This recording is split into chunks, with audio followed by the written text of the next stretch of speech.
วัสดีเพื่อนๆทุกคนค่ะวันนี้นะคะมาเจอกับพึ่งอีกแล้วนะคะวันนี้ก็ถึงเวลาแล้วนะคะที่พึ่งจะต้องลงไปเรียนแล้วนะคะก็หมดเวลาสนุกที่บ้านบนดอยแล้วเนาะโอเคค่ะเดี๋ยววันนี้พึ่งจะลงไปเรียนแล้วนะคะเดี๋ยวจะพาเพื่อนๆมาดูบรรยากาศการเดินทางจากเชียงใหม่ไปถึงกรุงเทพกันนะคะโอเคค่ะไปกันเลยดูป้าสารไปส่งใส่รถอุ้ยยกไม่ไหวให้คุณแม่มาช่วยหน่อยหนักมากของเยอะโอเคไปกันเลยมาขึ้นรถมาพี่นูไปขึ้นรถไปพี่นูไปไหนอู้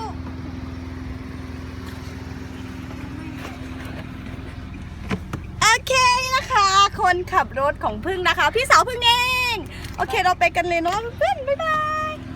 ไปกันเลยค่ะเพื่อนๆค่ะตอนนี้พึ่งก็อยู่ในรถแล้วนะคะพึ่งก็ออกเดินทางแล้วนะคะพี่สาวไปส่งค่ะแล้วก็หลานแล้วก็คุณแม่ค่ะคุณแม่ไปส่งพึ่งด้วยนะแล้วก็หลานนูเอลนะคะโอเคค่ะเราไปกันเลยเนาะไปกันเลยเจอกันที่สนามบินโอเคค่ะไปกันเลย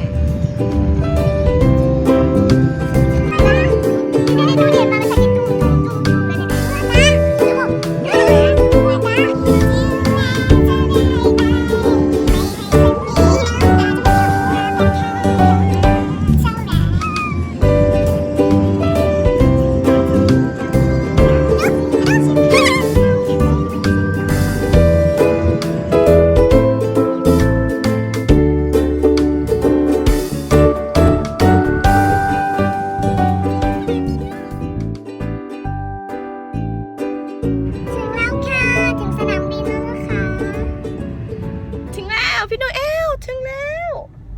ถึงสนามบินแล้วตื่นเต้นไหมตื่นเต้นไหม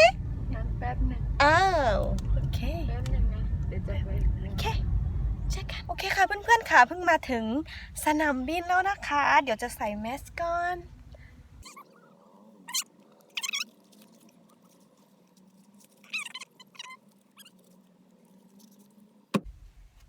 แค่ค่ะเรียบร้อยแค่ไปกันเลย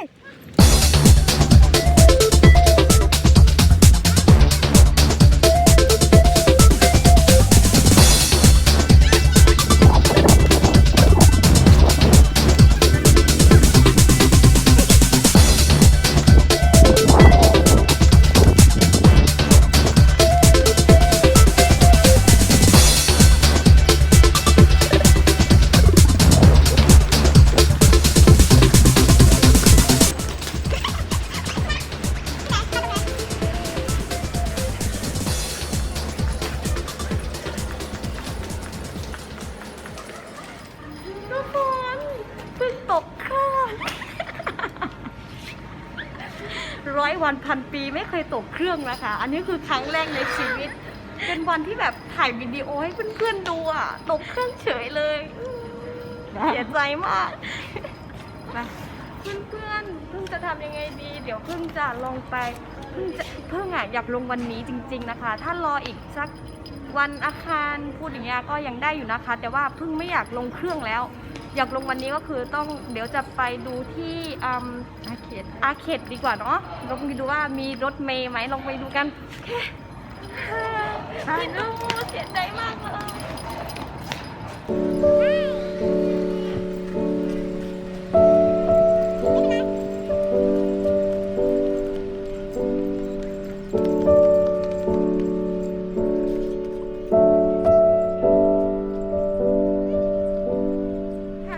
ตอนนี้เราอยู่ที่อาเขตแล้วนะคะเราจะไปเช็คว่ารถเมล์ว่างหรือเปล่าโอเคไปกันนะทุกคนเพิ่งมีรถแล้วค่ะเดี๋ยวจะลงไปวันนี้นะคะดีใจมากเลยขอบคุณพระเจ้าเพื่อนๆค่ะตอนนี้นะคะเพิ่งก็ระหว่างรอรถบัสนะคะก็เหลือเวลาตั้งหลายชั่วโมงนะคะประมาณ3 ชั่วโมงค่ะก็จะได้ขึ้นบัสนะคะตอนนี้เพิ่งเข้ามาอยู่ที่ม.พยัพนะคะมาเยี่ยมน้องสาวค่ะน้องสาวเรียนอยู่ที่ม.พยัพค่ะก็เลยมีเวลามาเยี่ยมน้องสาวด้วยนะคะน้องสาวรออยู่ตรงนู้นค่ะโอเคนี่น้องสาวเพิ่งนะคะนี่ ค่ะเพื่อนๆค่ะตอนนี้เพิ่งก็ได้มาหาน้องเซานะคะที่มอพยัพค่ะ เดี๋ยวจะไปหาอะไรกินเล่นๆแล้วก็ใช้เวลาด้วยกันนะคะ ระหว่างรอรถบัสนะคะตอนนี้นะคะระหว่างรอรถนะคะ ก็มาหาน้องเมจัยเมจัยสวัสดีค่ะก่อนค่ะน่ารักจังเลย วันนี้พาพี่นูเอลมาหาพี่เมจัยด้วยเนาะน้องเมจัยไม่ใช่พี่เมจัยเมจัยกอดพี่นูหน่อยคิดถึงพี่นูเอลไหมคะคิดถึงเนาะอู้น่ารักจังเลยหอมแก้มด้วยหอมแก้มไหมโอ้เก่งมากเลยอ่ะหอมแก้มพี่บ้างมาชื่นใจนี่ตอนนี้เล่นอะไรอยู่คะหนูเล่นอะไรอยู่คะเล่นนี้ค่ะ เล่นนี้ค่ะ สีอะไรอ่ะ สีฟ้า สีฟ้าแล้วก็สีอะไรบ้าง มีสีอะไร ม่วง สีม่วง แล้วก็สีอะไรอีก สีแดง สีแดง โอ้เก่งมากเลยพี่เมจัยวันนี้ดีใจไหมคะไอ้หนูเอลมาหา พี่ไหม ดีใจไหมคะ ดีใจไหมคะ ดีใจค่ะ ดีใจค่ะ โอเคบ๊ายบายก่อนบ๊ายบายก่อนบ๊ายบายจุ๊บด้วยจุ๊บสวัสดีค่ะ โอเค เจอกันค่ะ ค่ะ ทุกคนค่ะ ตอนนี้ก็รถเมย์ก็ใกล้จะออกแล้วนะคะ ตอนนี้เพิ่งก็อยู่ที่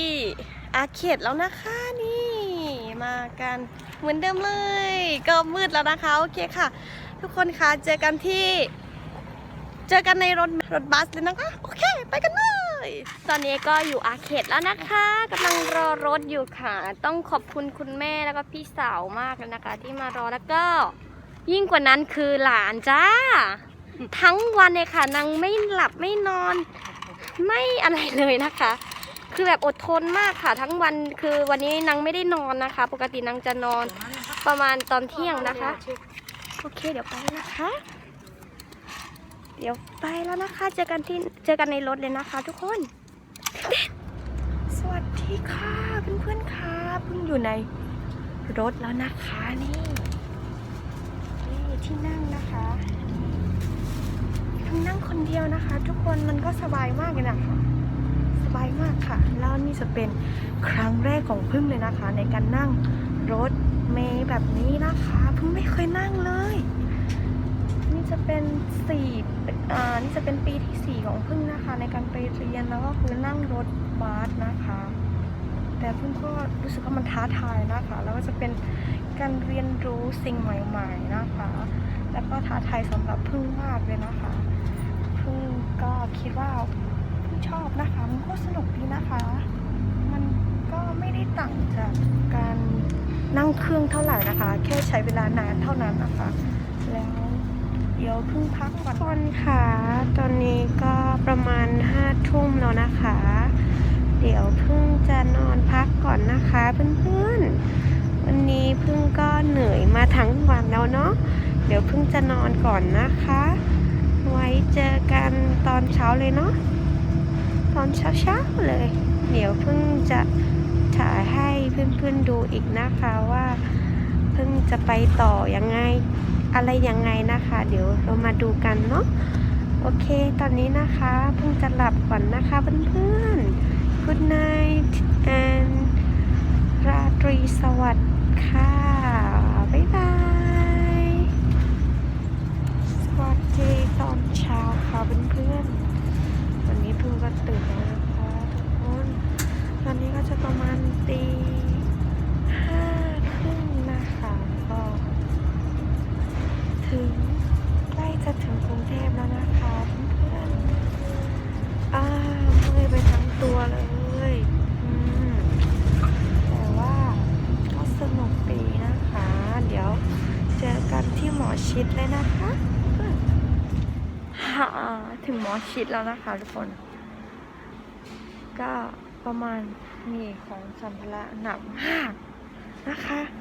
เดี๋ยวอาจารย์จะมารับค่ะตอนนี้ก็ประมาณเวลาประมาณนะคะตีห้า53แล้วนะคะก็เดี๋ยวเจอกันที่รถเลยเนาะโอเคค่ะ เพื่อนๆค่ะตอนนี้ก็เช้าแล้วนะคะเพิ่งก็อยู่ในรถแล้วนะคะ นี่จะมาโชว์ให้คนไข้มารับ นี่นะคะเพื่อนแคร์ตื่นแต่เช้ามารับเลยค่ะสวัสดีนี่นะคะแล้วก็อาจารย์นะคะนี่โอเคค่ะเจอกันที่หอพักศรีราชาเลยนะคะวู้ฮู้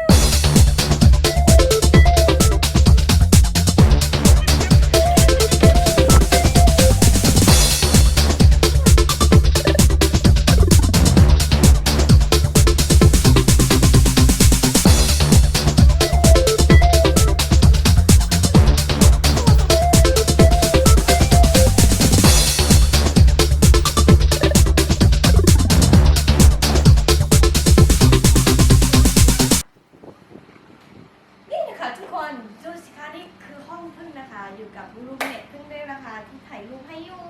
ดูหน้าพึ่งดำมากทั้งคืนทั้งวันอ่ะคือยังไม่ได้อาบน้ำอย่ารังเกียจพึ่งนะคะ นี่ก็คือเสื้อผ้าพึ่งหมดเลยเป็นตู้ข้างนอกอีกเยอะมากเดี๋ยวต้องทำความสะอาดนะคะ สวัสดีค่ะเพื่อนๆค่ะวันนี้พึ่งก็อยากจะมาเล่านิดนึงนะคะกับประสบการณ์ในการเดินทางครั้งนี้นะคะเป็นอะไรที่แบบน่าตื่นเต้นมากแล้วก็เพิ่งไม่เคยนั่งรถเมล์นะคะเพิ่งแบบตื่นเต้นมากนี่เป็นครั้งแรกนะคะแล้วก็เป็นครั้งแรกที่เพิ่งตกเครื่องค่ะแล้วก็ก็เป็นอะไรที่น่าตื่นเต้นเหมือนกันนะคะเพื่อนๆแล้วเพิ่งก็ได้มาถึงที่ห้องอย่างปลอดภัยค่ะก็เป็นอะไรที่ท้าทายมากแล้วก็ตอนนี้เพิ่งก็สามารถที่จะนั่งรถเมย์มาคนเดียวได้แล้วนะคะเพื่อนๆจากที่ไม่เคยนั่งแล้วก็เป็นคนที่กลัวมากจาก3 ปีที่ได้เรียนมานะคะเรียนที่นี่นะคะคือลงมาแบบนั่งเครื่องอย่างเดียวเพราะว่ากลัวรถบัสแบบไม่กล้ามาคนเดียวเพราะว่ามันเป็นการลงมาที่แบบว่าใช้เวลานานมากเนาะเพื่อนๆเข้าใจไหมคะแบบการเดินทางแบบผู้หญิงคนเดียวอะไรเงี้ยเราก็กลัวเนาะแต่ว่าครั้งนี้เพิ่งก็มันเหมือนแบบเป็นแผนการของพระเจ้าด้วยมั้งแบบประมาณว่าจะทำให้แบบเพิ่งท้าทายความกลัวของตัวเองแล้วก็ได้ผ่านมันไปด้วยดีค่ะตอนนี้เพิ่งก็มาถึงแล้วก็นั่งรถเมล์ก็คือสนุกมากค่ะแค่ใช้เวลานานเท่านั้นเองเพื่อนๆตอนนี้เพิ่งทำได้แล้วก็ขอบคุณมากของพระเจ้านะคะเพิ่งทำได้แล้วต่อไปเพิ่งก็ไม่ต้องกลัวอีกต่อไปนั่งเครื่องก็ได้นั่งรถเมล์ก็ได้เพิ่งต้องแบบขอบคุณมากสำหรับประสบการณ์นี้นะคะที่ได้สอนเพิ่งให้เติบโตอีกขั้นหนึ่งดีใจมากค่ะโอเคค่ะเพื่อนๆค่ะตอนนี้ก็คลิปบล็อกสำหรับการเดินทางของพึ่งจากเชียงใหม่ถึงกรุงเทพก็เป็นที่เรียบร้อยก็จะประมาณนี้นะคะถ้าเพื่อนๆค่ะตอนนี้พึ่งก็อยู่ที่โรงเรียนแล้วเนาะถ้าเพื่อนๆอยากให้พึ่งทำบล็อกเกี่ยวกับอะไรก็สามารถที่จะคอมเมนต์ได้นะคะถ้าพึ่งทำให้ได้พึ่งก็จะทำให้เพื่อนๆดูนะคะโอเคค่ะไว้เจอกันคลิปหน้านะคะว่าพึ่งจะมาทำอะไรให้เพื่อนๆดูโอเคค่ะบ๊ายบาย